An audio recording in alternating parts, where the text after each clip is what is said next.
CMPRadio.net, the voice of Chester.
Assalamu alaikum wa rahmatullahi wa barakatuh.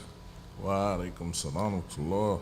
How's the brother this morning, man? Man, I'm thankful, bro. I woke up this morning, you feel me? It's got a whole new day, a whole new 24 hours, you feel me? Not gonna worry about the last 24 hours. I'm gonna focus on the next 24 hours. Alhamdulillah. You feel me? Forward. Yeah. It's my daughter's birthday today, you feel me? So, happy birthday. Alhamdulillah. You feel me? Understand. Cash App is messed up. I don't know what's up with that.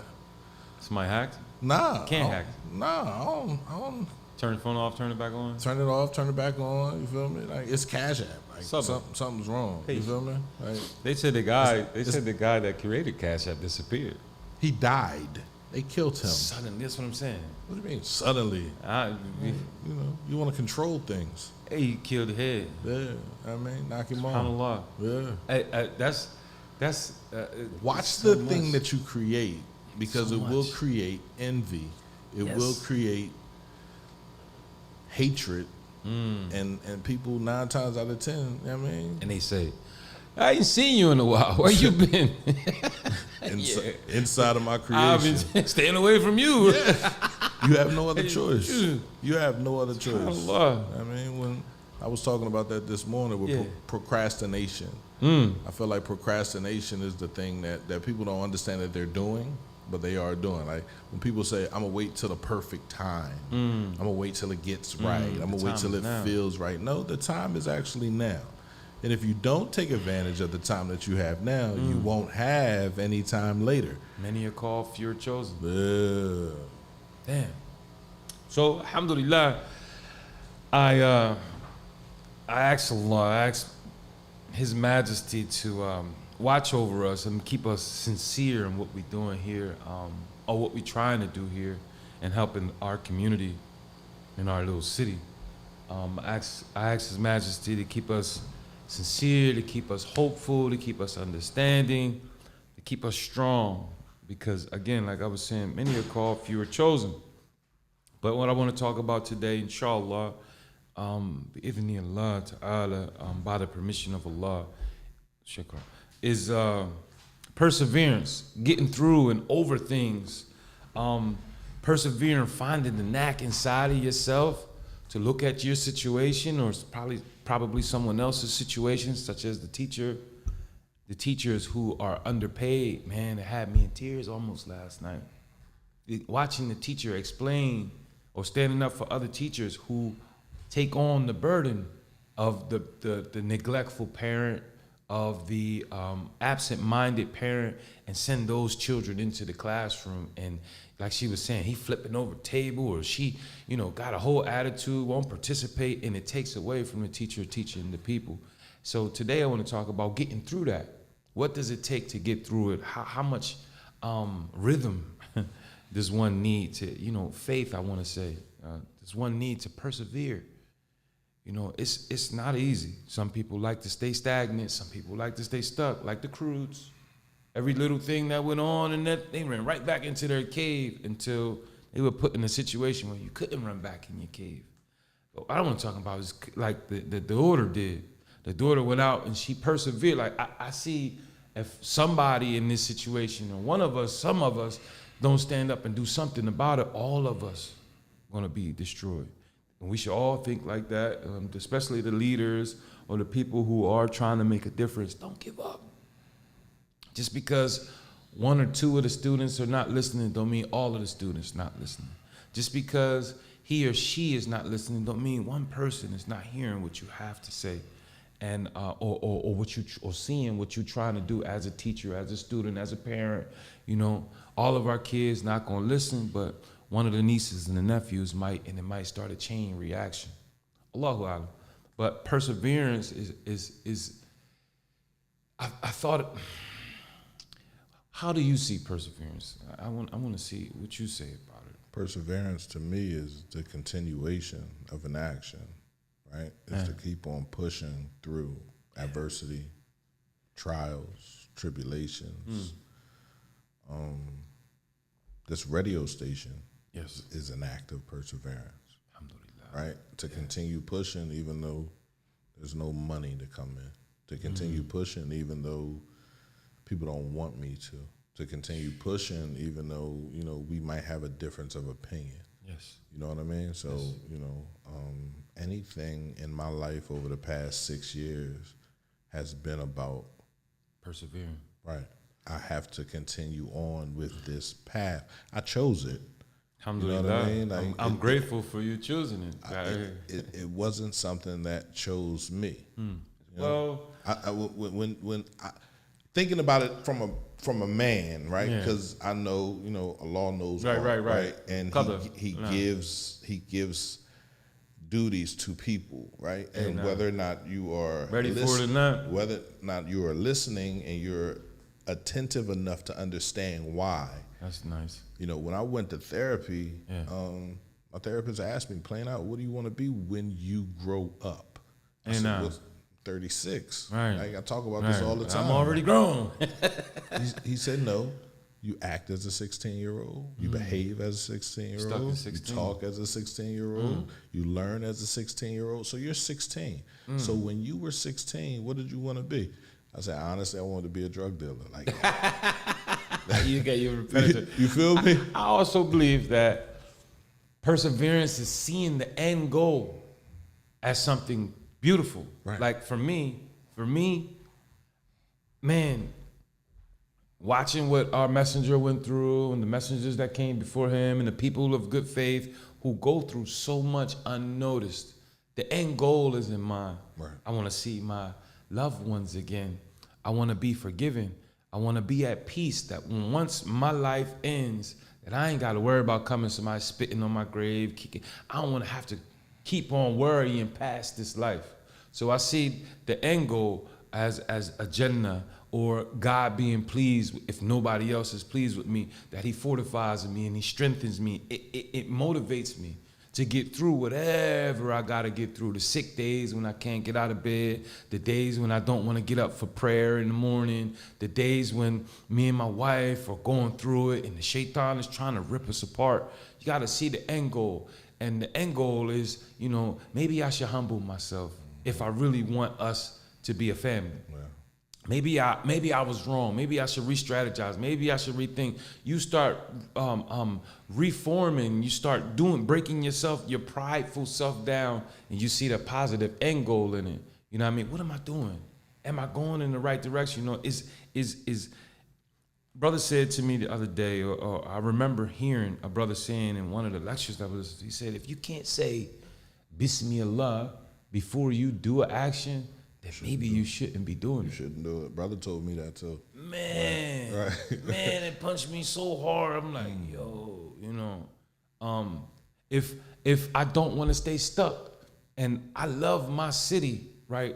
I say it every time, but persevering is seeing a better, bigger home or a safer environment for your children in your family. And if you can't do that here, then you got to go somewhere. That don't mean give up on your city, or that don't mean give up on your situation, but persevering is seeing a bigger, better outcome. You know, persevering is digging deep inside of oneself and seeing, again, like the teacher last night, I saw a person that loves helping. I saw a person that loves, and you don't see that much these days no more. Everybody's so cold and so cut off to people helping them, to good information. People so stuck in their ways at such young ages. It's like their hearts just stop being receptive to. It's like, I know who I am already. Like you ain't even fully developed in your puberty yet. You talking about, you know, like persevering is not seeing or not allowing their attitudes to bring you down, because they're children. I've seen teachers fighting kids.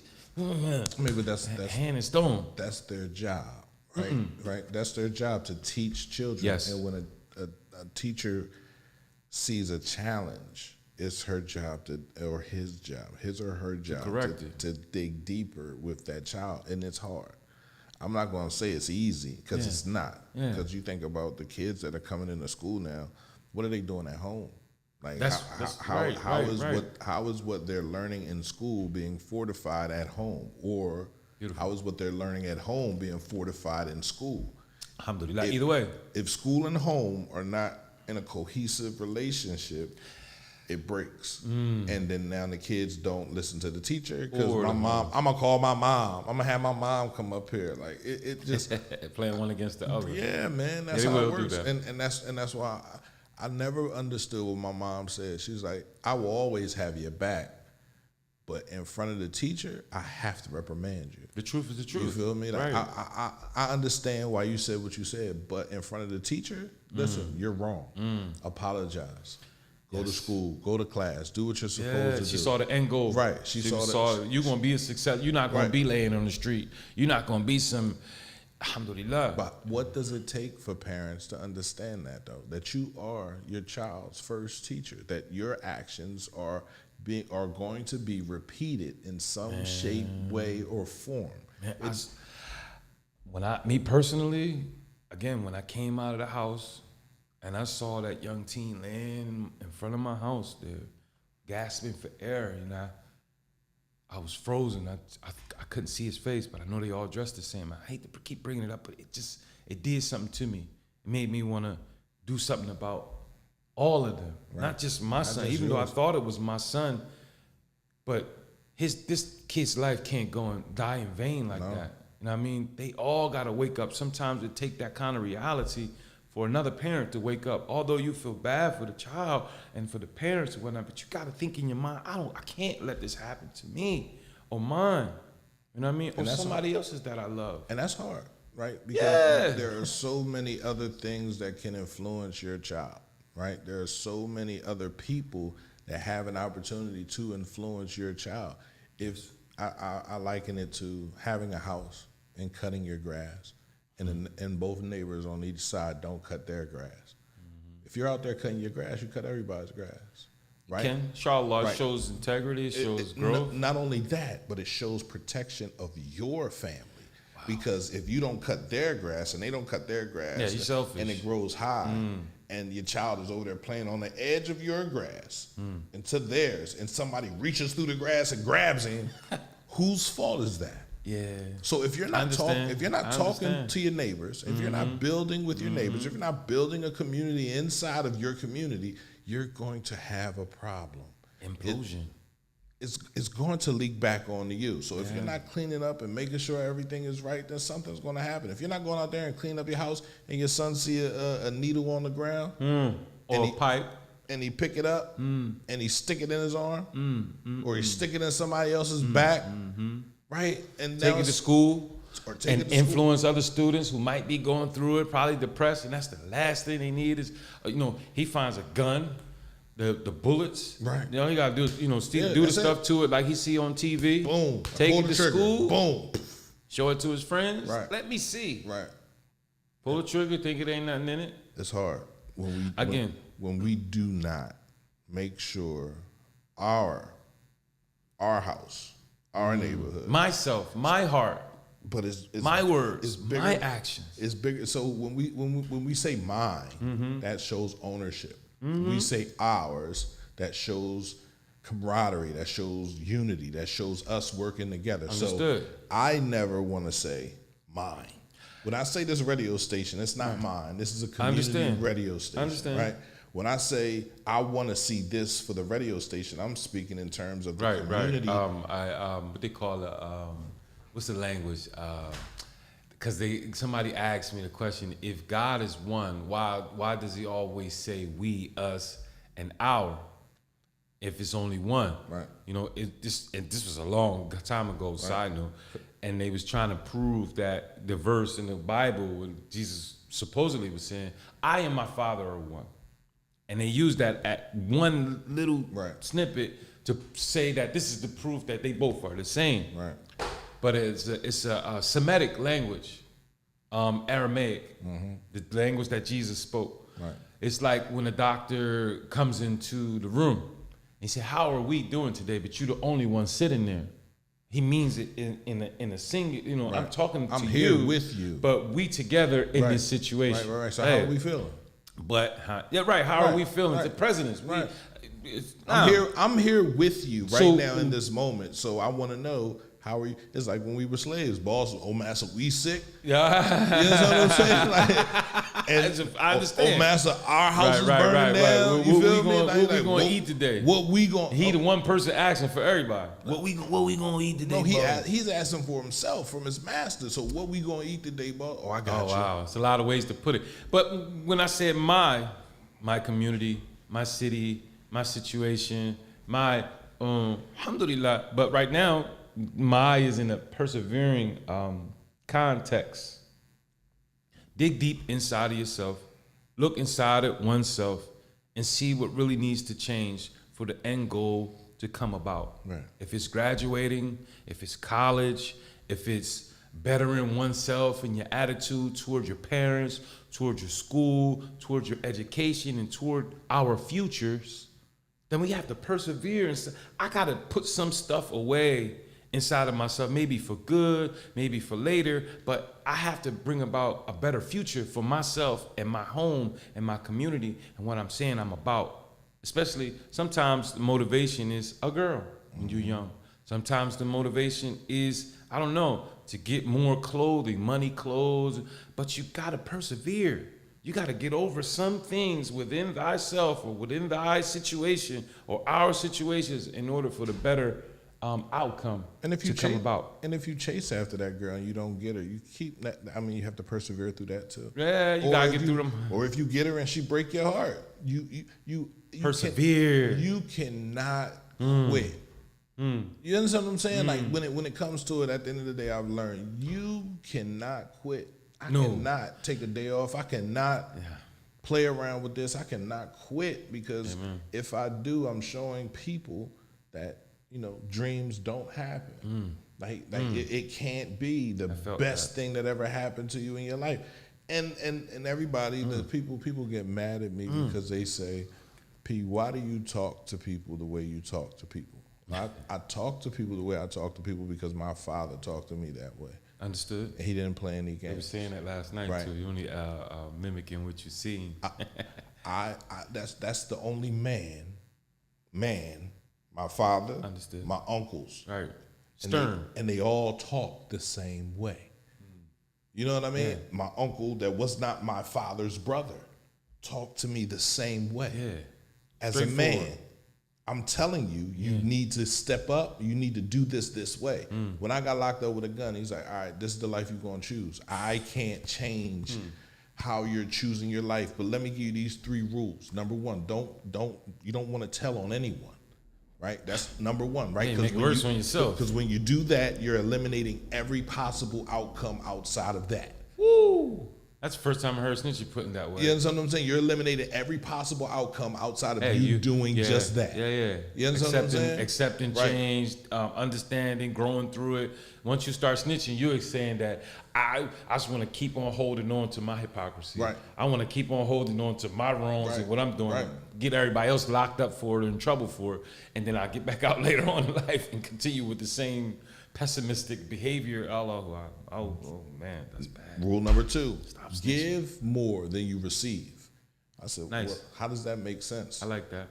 It's like if you give people more than you receive, you will always receive. Yeah. When you stop giving people, then you stop receiving. But it has to be from the heart. No, you're not doing it from your brain. If I'm giving you something in hopes for a rainy day, like, hey, look, I'm gonna give you $1 million, and hopefully it comes back. You're even telling them that. Hopefully it come back to me. Don't even mention it. Your right hand should never know what your left hand is giving. The if fact that do you something said, from the heart. if I give you $1 million and hopefully it comes back, it's never. You gonna never come gave back. it to him. It never wasn't from the heart. Right. So if you give $1 whatnot. million, you're giving $1 million because that's what we do. I want to see you just as We're giving charity. clean and We're fresh giving as me. We're giving charity. Yes. You feel me? Like it's not Because about. like you said, I'm sorry. Go Go ahead. ahead. Go ahead. Like you said, it comes back to you tenfold. When 20. you least expect it. 30, 40, Man. 50, 60. Listen, one thing I really, really, really enjoy. I don't know if I told you about this dream, but it's distinctive dreams. It's 3 dreams I'll never forget I had in my life. One of these dreams that I had, they all was so vivid. But this one dream, I don't know if I talked about this before, but I was in the black. I found myself awake in this black, it was all black, like space black. And I was walking along this plane, a horizontal plane. I remember it. You ever see Thor when he go home and he walk along that it was like that. It was a plane of light. It was a horizon of light, and I found myself walking along it. But I'm being newsy. I'm just like in awe at what the hell? Where am I at? Right. But in the far distance, I found myself walking towards a beautiful, more serene light. When I got, and this ties into my point here, when I'm walking toward the light. When I got near, it was so beautiful, more attractive. The closer I got, I found myself by myself. And so I thought to myself instinctively, I need somebody to see this. I gotta go get my family. Why ain't nobody here with me? And I turned around to go back and look for somebody to go to the light with me, and I woke up out my sleep. I never forget the dream. I found it. I went through it 1,000 times, 1,000,000 times. What does it mean? How should I take it? Sometimes you got to go through it alone. Thinking about others to get you destroyed. I don't know. You helping people that don't want to help themselves. You end up hurting yourself and destroying yourself, or taking away from some of the greater blessings in life for yourself. I mean, it's a lot of ways I could have took that dream, but I wasn't selfish. I was satisfied in my heart that I wasn't selfish. I knew that I'm not a selfish person. I'm thinking I'm already dead. I'm in the light, and I'm still going back to go look for people to help. It lets me know that God put a beautiful heart inside of this person. I mean, and that, in the end of it, I think that He's telling me I can carry somebody else into the beautiful light with me. I can. It's possible. You don't have to come here alone. Go ahead, go get some more people. Right. The door is never closed. Right. Hope is always alive. Hope is alive, but I think when we're dealing with children and perseverance, they need to see hope, right? Yes. They need to feel hope. Yes. They need to smell hope. When you wake up in the morning and the first thing you wake up to is just anger and frustration, Crazy. then your days will continue to be angry and frustrating. He said the first thing when you wake up, the first thing you pay attention to for those 20 minutes, it'll dictate the rest of your day. The rest of your day, bro. So you're waking up, The rest of your day. angry, Yeah. angry for no reason, taking it out on the wrong people, taking it out on your child who might have came to you last night for help for their homework. So I'm still stuck on last night. Parenting with a purpose. No, because Shout out to Parenting with a Purpose, man. Right. Love that show. Because that is what we need, right? We need to be parenting with a purpose. Yes. We need to be parenting our children. I said when you have a child, it's not about you anymore. It's about the kid, right? So hopefully You feel me? Your actions then dictate what your child will want to be into or will want to do with their life. Yeah. Right? Let your child see you motivated by their success and the things that they trying to do, even in the first grade. Seeing that you the hypest hype, you the hypest one before anybody. What, you graduate to the second grade? Oh my God, you know. Show them happiness through what they doing. And you fix what you are, who you are, what you are, even if they don't know. Even if your child don't know that you, God, Allah forgive me, a liar, a pessimist, you're waking up, you got all these problems, but when you see your child and their success and the things that they're trying to do, that's positive. All of that goes away just by their smile on your face, on their faces. I say it all the time. There are too many parents that are upset or jealous of their children. I didn't have that opportunity. I couldn't do that. My mom didn't allow me to do that. I couldn't do this. I couldn't do that. And it comes to a point where it's like, well, that was your childhood. Why are you giving the same thing that you received or the lack of what you received to your child so your child can grow up just like you? The child is supposed to be a better version of you. Way more. And if you can't, I understand now. I was working down a certain T, and this young man, well, not young man, he was an older guy, came up to me. He said, Jean-Pierre, he was like, your father, where your father from? I was like, he was from Haiti. He's like, you're supposed to be first generation. You're supposed to be a doctor or a lawyer. You're supposed to be an accountant or something. Like, why are you working here? I said, well, my dad died when I was 12 years old, and I run the streets, so I have to work. But start over. When my dream comes, you feel me? Like I'll be ready for it. And another, I call him a young man, Bahir Gosa. When I started the radio station, he was like, bro, I'm so glad that you're able to do what you should have did so many years ago. I said I wasn't ready. Right? It wasn't time. Man. God can give you the dream, right? And you're just not ready to receive it, right? I still want to run the street. I still want to be popular. I still want to hang out with everybody, right? So if I would have started this then, it wouldn't have lasted. Implosion. It would have took it away from you, right? Because I had not lost enough. That's amazing, right? So the pain of losing, the pain of failing, the pain of not having enough allows me to persevere in these moments when I'm like, I don't have enough, and God is telling me, boy, you got everything. You got everything. Snuck used to say that to me. I used to watch my brother, may Allah make his grave spacious. Come down from the block, Zulu. All this money, they getting it. They got what? Everything. Right. And I used to always cry, literally. I want to go up there with y'all. Y'all, I want to be that. You ain't going up there. You ain't doing this. Life ain't for you. This and that. He wouldn't let me go up there. And he used to say, you already rich. You already rich.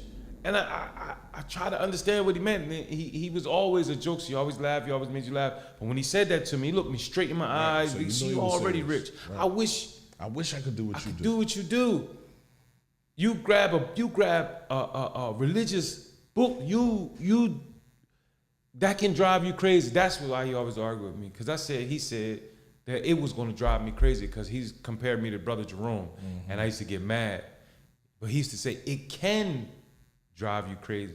And I misquoted him because he knew how powerful, because he took a shahada himself, alhamdulillah. But he knew a little bit more than me. Your older brother always knew a little bit more than you, but I misquoted him, man. May Allah forgive me for that. I used to really get mad when I told him that he said that Islam was going to drive me crazy. He said, no, it can't, because nobody's going to listen to you. Nobody. When you tell the truth, when you on something positive, either like they did all the messengers, but especially our messenger, your own people put poison in your food. They backbite you. They going to slander you. You got to persevere through all that.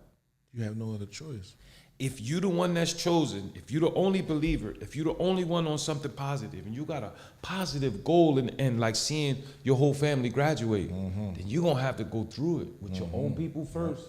You're going to have to go through it. It's going to hurt. It's going to grind your heart up. It's going to make you want to give up. It's going to make you sometimes think, I'm going to hang this person. You know what I mean? Or myself. I think Shaitan understands what you love the most. And what you love the most will be your undoing. You know what I mean? Even if it's your kids. Wow. right? Even if Repeat you're that, trying, please. yeah, what you love the most will be your undoing, will unravel you, will send you to spin in so many different directions, but you have to stay the course. You If it's positive, even if it's not positive. No, if Shaitan is A'udhu billah. shaking your room, okay. right? Because he don't shake when you're negative. Right. He don't come Yeah, by I already when got you. I already right. got you. I already right? got your mom. Right. I'm after your daughter now. Even when you try to turn that corner, Right. you can still have you can have more negative on your side than positive. Okay. But when you're trying to turn that corner, you feel me? He'll give you reasons why you shouldn't. Like he'll shake it. He'll be like, look at how they treating you already. You feel me? If you looking, You doing it for nothing. you're doing it for nothing. They're not gonna respect you. You broke. Who helping you? Ain't nobody help. Don't nobody care about what you doing. Heaven? Ain't no such thing. Huh? Heaven is here now. It's in your pockets. Matter of fact, it's in his pocket. Go take it from him. And then you go take it from him. Go snitch on him. Right. Go beat her up. Right. Go spread lies and rumors about your own peoples. I'll be the last person to say I'll be here when you get back. that A'udhu billah. that Shaitan wasn't on my back for everything that I felt, because I felt like I had an addictive personality, right? So I was always, if I did it, I did it a lot. You understand what I'm saying? Yeah. When I was cheating, I cheated a lot. When I was running the street, I ran the street a lot. You feel me? When I was doing things that didn't add up to me, us. I did that all the time. Pride. I'll let you do that. So when I started the radio station, bro, I jumped in this joint. Alhamdulillah. I'm down. Listen. Rain, sea, hell, snow. If this is a swimming pool, I'm all the way down 16 feet. 25 feet. You know what I'm saying? even know how And to I'm on the ground of this Scuba joint. diving in this joint. And I'm definitely on the ground. And I'm sitting up and I'm looking and I'm trying to understand everything, bro. But understanding that when you're called, you either answer or you don't. And if you don't, you keep on going down the same road. And I feel like I've answered, bro. I feel like I've been Keep a on humble picking servant. I'm not, and I don't. Bismillah. You came to the radio station. Did I deny you coming in? No, you didn't. Did I question why you wanted to come in? I said, all right, if that's what you want to do, all right, I'm here. Come on. You feel me? But at the same time, I can't make it. I can make it easy on you. But why should I make it easy on you when you're trying to learn the same thing that I learned? So you got to understand it the way I understood it. We're going to get it There together. was nobody here to train me how to do any of this shit. Brother is your brother, man. So when you sit down behind this table and you want to be an engineer, figure it out. Inshallah. Now, I'm not going to make you figure it out during somebody's show. Right. But I'm going to tell you, you should practice it a little bit. Yeah, You feel me? Like practice make perfect. Man, constantly, man, going live, testing new equipment, new this, new that, new this, new that. I didn't know how to do any of this stuff. SubhanAllah. Damn, bro, all these things when you read, that's why I like this Conversation, Yeah, right, because right. all kinds of ideas flowing through my mind. The man who killed 99 people. Right. I read so many ending, the way that story ends, but the one I love the most is that he killed forward, holding his heart, having never done nothing right in his life. He had a heart attack on his way to forgiveness. He didn't even make it to the land of forgiveness. He didn't make it to see what real brotherhood is. He didn't make it to a stool to make one prayer with his brothers. He just knew there was something better than what he was leaving. Right. The girls, the lifestyle, the town, everything. On top of that, he had a 100 count, 100 body count, 100 bodies. Black, white, Chinese, don't matter. He was a menace to society. And he finally found a perseverance. Look at the perseverance in him. I know that there's forgiveness. I know that there's a God. I know how I'm feeling inside of my heart. No matter how hard you are, the more you hurt people, and when you alone in your time, I seen the toughest sergeants. You ever seen Fury, the movie? When Brad Pitt, I think it was Brad Pitt, he got a moment to himself. Right. What'd he do? Right. He broke down to the point I can't let my soldiers see me like that. But Right. he took his hat off. Right. He was erect. Right. The toughest of them all.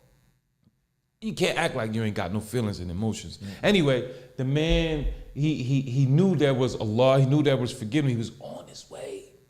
He has a heart attack. Again, you got no control over time. You don't know when death is coming. You don't know when the death of a loved one is coming, especially one that you've been hating and hurting and disrespecting the whole time. Talking about your parents.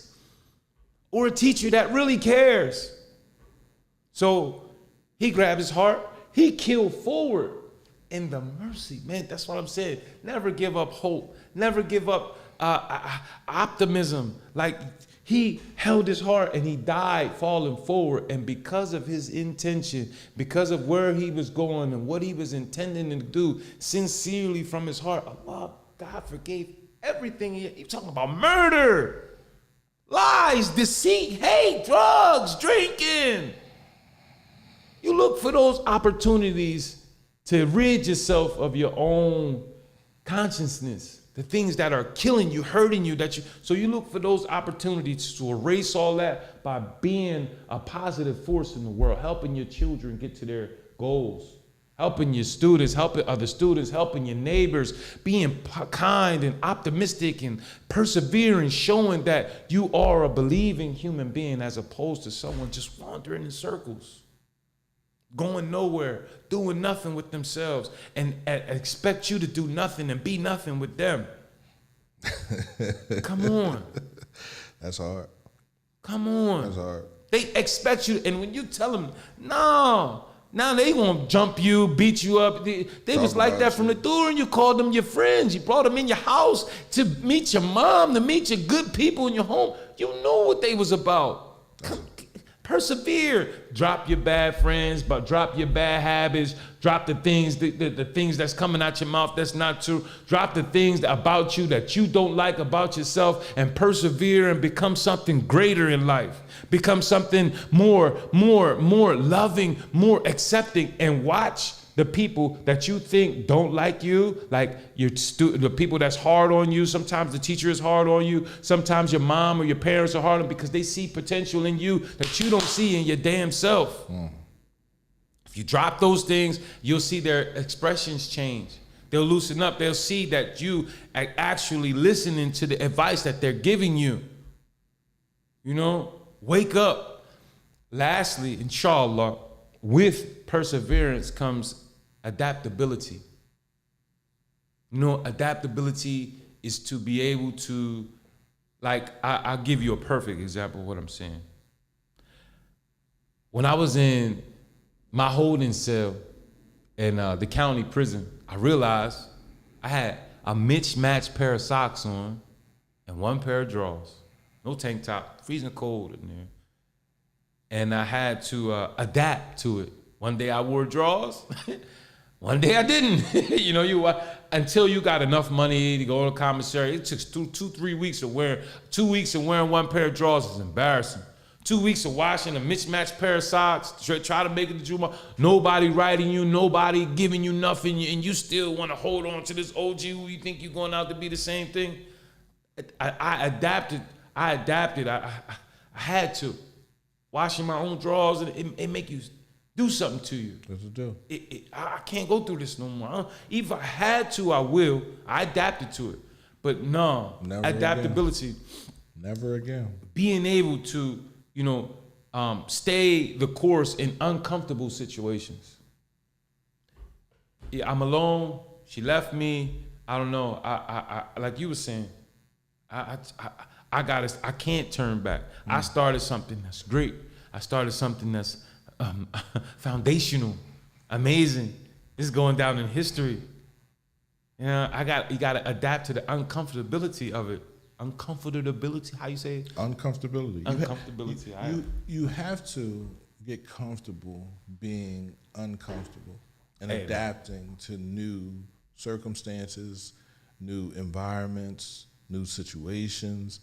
Like that, I had to change the way I did business, right? I was a person that, you know, I sold drugs. So I didn't communicate through emails, right? I communicated face to face. We didn't do a whole lot of phone. Right. You know what I'm saying? Right. What's up? All right, I'm on my way. I understand. You feel me? And Right. this was catching a flight. You understand what I'm saying? Like that. What's up? I need to saw you. All right. All right. You understand? All right. Face to face, Right. seeing things. Right. All right, this is what. Da, da, da, da. All right, okay, let's go. But you had to adapt to But it. I had to adapt to that. Now, when I changed my life, when I got jumped down at the RS Club, bro, and I almost lost my eye, And I came home and I told everybody, nah, we're not going to do anything. I knew once I said that, that I had changed. And there was no going Yeah, back. the old me, all y'all, I'd catch you one-on-one. You feel me? Like, That's the type of nigga I jump me. There was no going back, right? Because one thing I knew, they didn't know why they did it. He didn't have a reason why he did Hating it. me based You off feel of me? somebody else. Hating me based off someone else or another female or somebody else. That's the small end. I can make you so upset by changing my life and not being the same, and I can still remain and be the same person, but in a different shell. Oh, that pisses Shaitan off. Right, He so- expects you to act Right.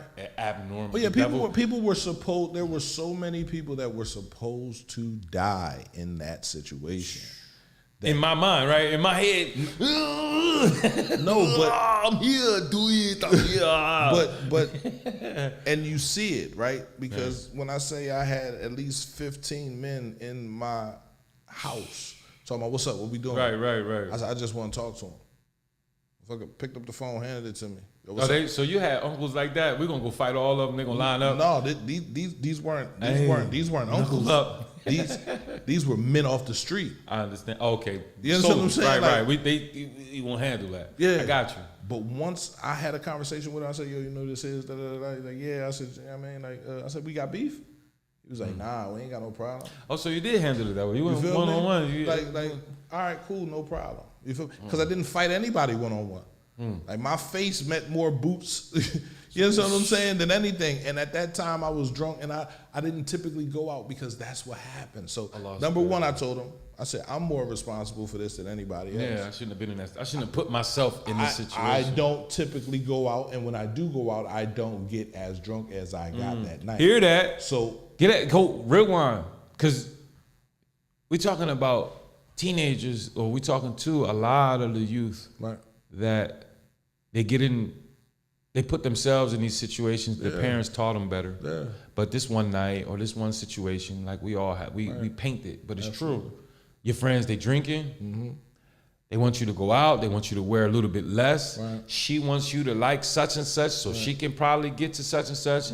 She wants you to underdress, so to get one boy to come try to act like he likes you, but the whole time your girlfriend likes him. Using you to get to a... Anyway, don't overdrink. You got date, rape, drugs. I'm trying to think ahead for them. bro, I was done. Date, Like, rape, drugs, anger. Go ahead. We left the gold room. We went to RS. And at that point, you know, I was always, I drink alcohol no one else drinks. I drink Jameson. This is before Jameson was popular. And I drink Guinness. Okay. So I'm done. You was Like, wasted. I was done. Then I got the RS and It's- others was buying me drinks there. Hennessy. Now I'm mixing all different types of stuff. So, all kinds of stuff flying out your mouth. I can imagine. my daughter's mother said, while you was getting kicked in your face, you raised your hands. Like, she said, you didn't block it. You didn't try. And I was like, I still got my teeth? She was like, yeah. I was like, all right, I'm cool. You feel me? I'm going to the hospital now. Like that too much. That, for me, was punishment for everything I had done up until that point. The lying, the cheating, the extramarital affairs, the taking care of different situations, right? So Wow. I had no other choice but to change, right? You kept your life, yeah. You realized that you still had your life. Because when I say it was 15, and there was at least 30 guns in the joint, so someone would have died from that, and that was the last thing I wanted. Alhamdulillah. I believe, you feel me? If we can't fight, if you don't want to fight me in the street, you feel me? Yeah. Then I'm good. Yeah, you won. I'm you good. got it. You got it. You got You it. feel me? You want to be that stupid. Because my action in that moment was inaction, and in inaction things blossom. If you wait for a tree or a flower to blossom, there's nothing that you do to make it blossom other than inaction. The sun coming up. Right. Who makes the sun come up? Color. That's what You I'm feel saying. me? We was talking about that the other week. Who makes it rain? Certain right? things you got no control over. In inaction, beauty comes. So I had to be I like that. I went and talked to the doctor. They said, if this doesn't heal right, you can lose your eye. Inaction. I still can't look up at myself in the mirror because of that situation. Because my eye, yeah, absolutely, SubhanAllah. right. So it's a lot of things that I look at. I'm like, maybe I should have, but if I would have acted, I could have lost my eye, and then I'd be sitting here with a pack, and I probably wouldn't be sitting here. I'd probably still be out there trying to get that eye back, trying to get that vision back. You know what I'm saying? So I had to let it go right there, and I lost a lot of brothers that had respect for me. You feel me? With that OG street stuff, and that loved me because they said, "Damn, P, that's weak as shit." And I constantly tell them, even now. I said, damn, you really? He was like, nah, man, I just felt like, you feel me? Like, we had no other choice. You still doing the same thing. We had no other choice but to change. So this what happened. Hey. After that happened, I go to the doctors. I go through my surgery. I'm in the house. I'm trying to figure shit out. I start writing. In a book. I'm like, all right, I got to get a job. Right? I got, like, literally, like, I got to focus. I got to focus my energy on being a better person. Pause. Right? A journal, a personal journal, absolutely, a gold journal. I got tons of them. Good idea, youth. I got even for myself. I got tons of them. Gold journal. If you're not writing down what you're experiencing, you'll forget it. Right? Best way to remember something is to write it down with your own hands. I go back in the books that started this radio station. I go back into the books before the radio station, right? So if you're not writing down what you're experiencing and how you understand what you're experiencing as well, because you can understand it differently than somebody else. I know. Like somebody else, it was 15 other people in that room that felt as though we should go to war. Go do something, right? It probably still feels some kind of way. Now, we go up there and we say we kill him. And then somebody killed one of y'all. And then we go back up there, we kill somebody else. It's still wars to this day. Right, absolutely. That started back like that. Way back when the east side was on the third floor. Right. You remember the east side used to be on the third floor, Chester High? Absolutely. Practically on the bottom. Yeah. I can't believe it. You can't go up the steps a certain way by yourself. You better not. Right. but it's true. Yeah. Right. But that's all off of someone moving without thinking. Because there's a lot of people just moving. And they ain't thinking about where they're going. Yeah. And they ain't writing them down. So not persevering. So after that, I became what I don't. Because when I say it to the wrong person, they be like, yo, that's kind of like you stalking people. But I became a watcher. Before I jumped on Facebook, I became a watcher. I started to see the positive in our community, right? And Dean, it says mukhlis. The word mukhlis, sincerity. It has a face. It does. Like I can say sorry. 1 million people can say sorry, but only one of them people can mean it. Can really mean it. And I'm that type of person. If I apologize to you, I'm not apologizing because I want to hear myself say that. I'm sorry because I hurt your feelings. I got an end goal in mind. I'm really sorry. This is sincere. It ain't coming about from you. me. It's about me. Allah, man. I need the blessing in the future. I don't want no trouble. And if you're a person that can't forgive, I can forgive. I can forgive because I've done so much. Especially, right? I was going to say that. Especially if I know I'm wrong. I know how it felt. Even if I'm not wrong, I know how it feels to be betrayed. I can forgive you. And I hope that you can forgive me. Inshallah, yes. And I can say I'm sorry. Yeah. And I hope that you can say you're sorry to me. Brothers. And we can continue to move. But when you're not capable of sincerely apologizing for your actions, that's a flaw that you have because you don't feel as though you have to be responsible for what you do. You know what I mean? That's crazy. So you got somebody per se apologizing to you a zillion times, and your heart and so hard, your pride is so hard. That nigga don't mean that shit. But I was the one that was wrong, right? She's apologizing to me, but I was the one that was wrong. She's trying to better it per se, whoever she is, Fulana. This person is trying to better the situation, even though you were the one that's wrong. And they try to get a brother or a sister back or a family member back or a straight path back to salvation, to happiness, to family love, to cultivation. But because of my pride, I can't accept the fact that I was wrong. I didn't let 50 years go past. All this time go past, everybody feel as though I was the one that was innocent. I was the one wrong the whole time. Listen, I can forgive. That's an advocate of shaitan. I can forgive anybody for A'udhu billah. anything. You feel me? It doesn't matter how long. It doesn't matter when it happened. But after it happened, before how I was, if you fuck me, I'm gonna fuck you. If you get over on me, I'm gonna get over on you. Now the time that I have is that's what you chose to do. Cool. Right. I'm okay. All right, I forgive you.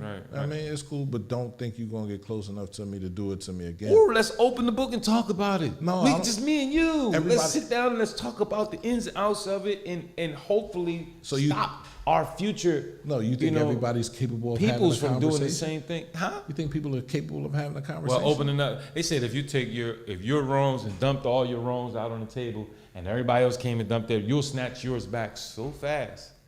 Thinking that this person is perfect and that person is an angel and this and that, and they dump that, you snatch your stuff back so fast. It's like, whoa. There's literally no other way to say you're sorry other than saying you're sorry. Actions speak louder than words. So saying you're sorry is an action. Yeah, right? It's a start. That's it. There's nothing else, because now the person that needs the apology is expecting other actions to come. And if those actions don't come, then that apology wasn't sincere. Yeah, you ain't give me. I expected $1 million. You only gave me 10. Right. So you can't expect anything beyond the I'm sorry. And anything that does come from that is a blessing. I apologize. I apologize. I'm sorry. It doesn't matter. See, now you're being choosy. Sorry is sorry. Nah, somebody tried to explain that to me. Somebody, if you remember, the difference between I apologize and I'm sorry. I think it was always a female that always tried to explain to me the difference between the two. And inshallah, I'll go back and research it again. But they mean the same thing. No. Yes. Apology is based on subject. Sorrow is, I think, based on action. Sorry. Like, I'm sorry, or and the shit go, yeah, you are sorry. You are sorry, mother. They start labeling you and already not accepted. I've seen those situations. Then you got I apologize, meaning an overall sense. Let's just squash it. Let's get it. Look, if I got to be the bigger person and apologize for what happened, not who's right, what's right. I like apologize better than sorry. I'm sorry gives them the option to pick and choose what parts they want to accept and the parts they don't want to accept. Even though you mean I apologize sometimes, but everybody don't understand that. Everybody doesn't want to be the person to either accept the person's sorry or not accept the person's sorry. That's sad. It takes a lot of energy, right, to accept the person's sorry and accept it for what it is. I'm not worried about the words that you use, because what are you going to say when you die? Are you going to know exactly what you're supposed to say? No. That's crazy. Right? So why should I, as a person, judge you based on the words that you use? You being sorry is good enough for me. Inshallah. Right, because I'm going to need it to be good enough for. Inshallah. I'm going to need it to be good enough for. You know what I'm saying? I'm going to need it to be great enough for. You understand what I'm saying? Like, you get up there, you might not even be able to say anything. It's crazy because in his actions, does he show that he's sorry? Can you see that? Because in his action, I'm not going to say, does he show that he's apologetic? Right. Am I reading sorry? Sorry is regret. Sorry is, I'm so sorry I did that to you. If they look at it that way. Apologizing is the correct, is the term. Above. Yeah, you know? like bolígrafo y pluma. No. Bolígrafo is the correct way to say right. And pluma is just the feather from the pigeon. So when tomato. So it doesn't matter to me how you say it. Okay. What matters to me is what you do after you say it. Alhamdulillah. Because if you go back to doing the same thing, you weren't really sorry. I know tons but of I'm people. stronger. See, perseverance again here is I've grown from it.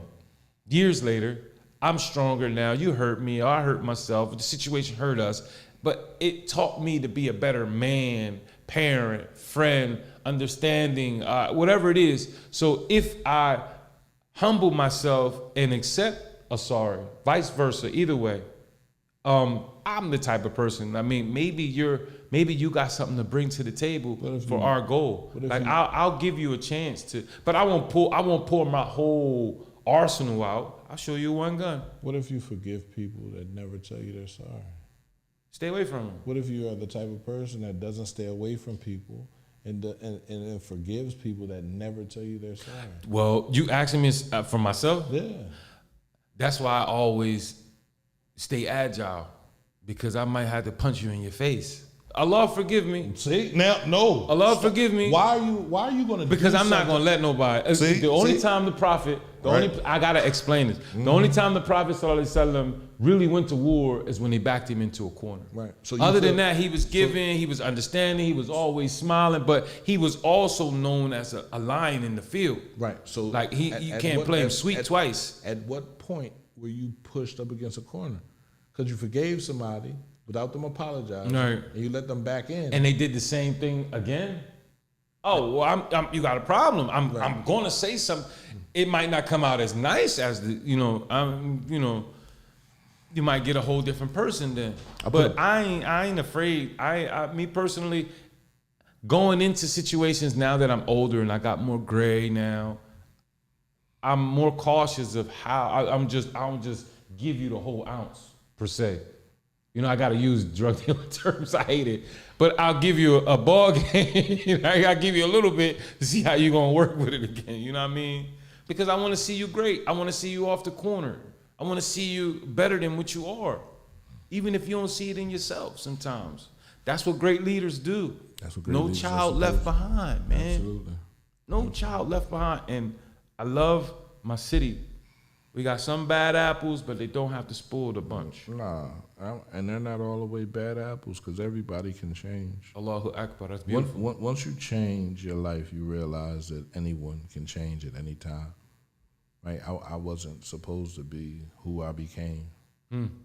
I wasn't supposed to be who I was, but I'm here now. So I understand change. I understand change can happen at any time, right? Yeah. Once you realize I've had enough, you've had enough. Yeah, you got to persevere.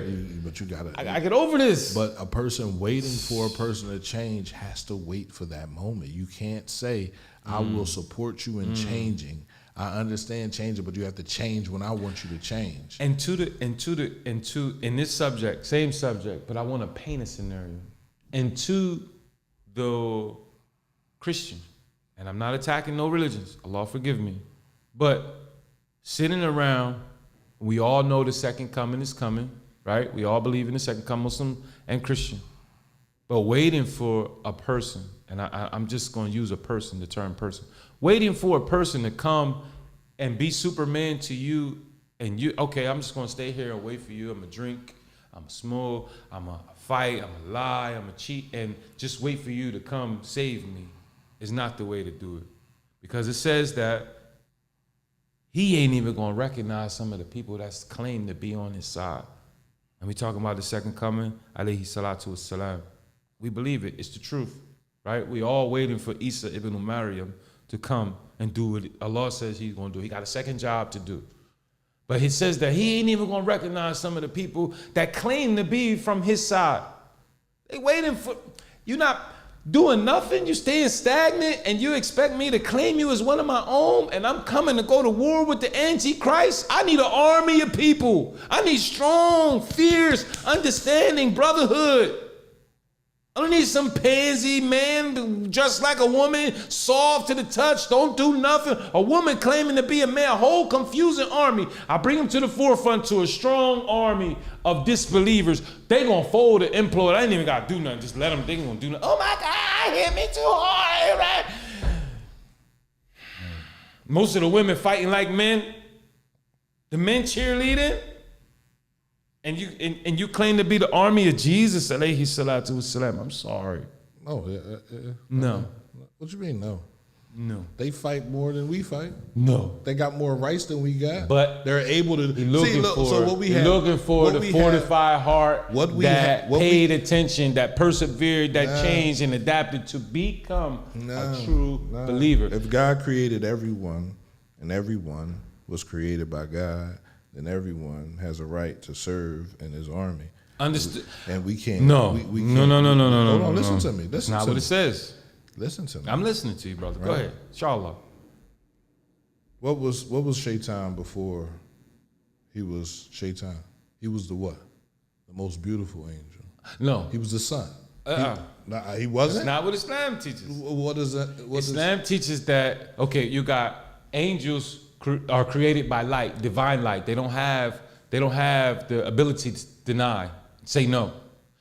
Jinn, just like mankind, were given demons, they want to call them. They made from smokeless fire. You ever start a fire and you see that haze that goes up? That's what they made, that type of, they made from, and they were given abilities to flow through man. This is what Islam teaches us. But Shaitan, before he became an adversary? Before he became an enemy to us, he was obedient. He had, so Allah gave him the level of an angel, meaning to kick it with the angels, be around the angels, see certain things from the unseen that we can't see. This is what Islam teaches. Make a long story short. This is before God created man, right? This is before Adam was created. Okay. That the jinn or the jinn kind, Iblis being the head of them all, he was able to see and be around. That's why he knows so much, right? To distract us from, he sees, he knows, he's doing his job. We can't see none of the stuff that he knows. He ahead of us by far. In wisdom, he been here forever. So what he does, subhanAllah, he uses dunya to distract us from deen.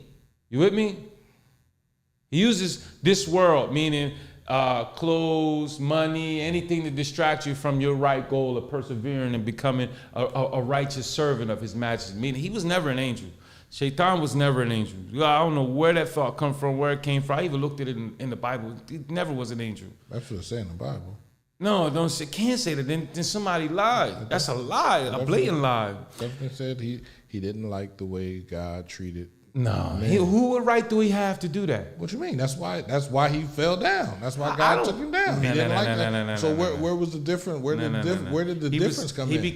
He became a rajim. To the point where you're being an adversary. Where did the difference? It has to be a disconnect somewhere. He became a rajim, rejected when he disobeyed the direct order of Allah. What was the order? To bow down, to humble himself to Adam and humanity. That this earth belongs to us. Right. This situation of earth and everything that comes along with a human being. And he explained to all of creation, and he explained to Shaitan, I'm creating a vicegerent, right? A vicegerent, I think the word was vicegerent. Anyway, a human being or creation. Everyone has to bow down to him. And Adam was taught the names of all things, and he was taught, we all know this stuff. It's basic Islam. But Shaitan was jealous. I'm better than him. I am, like, before he got his ruh or his soul, he flowed through Adam and start kicking his body and looking at him like, what's so special? Like, Ya Rabbi, he's telling his Lord and our Lord. Now, Shaitan, and we all got the same Lord. He's like, Ya Rabbi, what's so special about this thing that I gotta humble myself and stay away from him? I can't touch him. I can't do certain things. He flowing through him. See, now he's kicking him hollow. What's so special about it? Don't matter. Certain things you can't question Allah on. This is my house. This is my thing. This is my thing. You to tell me what you're going to do, what you ain't going to do. Subhanallah. So that's how he became rejected. And Allah told him, everybody that follows you, no matter what you choose, how you do it, everybody, I got a select few over here. I got my creation, my rightful servants, the people that love me, see what I'm doing for them in their lives. They're appreciative, like you say every day. They're grateful for it.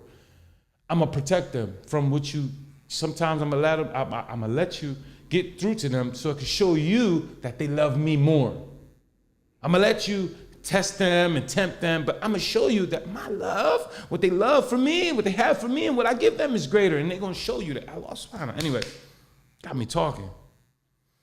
But that's how Shaitan became rejected. He was never an angel. He became a rajim. He became rejected because, like we all do, when the right things come around and the truth is told, we reject it because of pride. I can't let everybody see me fold. I can't let everybody see me be broke. I can't let everybody see me be chumped. I can't let everybody see me say sorry.